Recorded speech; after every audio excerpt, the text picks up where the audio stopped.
ચાલો गाइस આપણે બહાટે બોલાવતા આપણો વ્લોગ સ્ટાર્ટ કરીએ। रुको जीरो से स्टार्ट करते हैं। तो जल्दी थी આવી जाओ આપણે बुढ़ेश्वर महादेवना मंदिरे, हमारा गाँवना मंदिर है ओ भाई।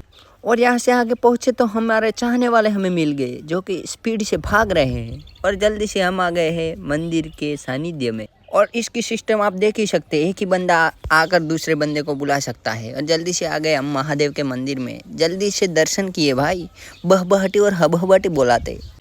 फिर हमको भोलेनाथ बोले तुम अच्छा काम कर रहे हो, आगे बढ़ो। फिर हमने भोलेनाथ के 4-5 सिनेमेटिक मोड में वीडियोस लिए जो कि हमें बहुत पसंद है, भोलेनाथ को भी पसंद आए होंगे। जल्दी से फिर हमने हमारा थोड़ा एक्शन मारा जो कि हमने लाइक फॉलो का बोला और फिर पानी पिया।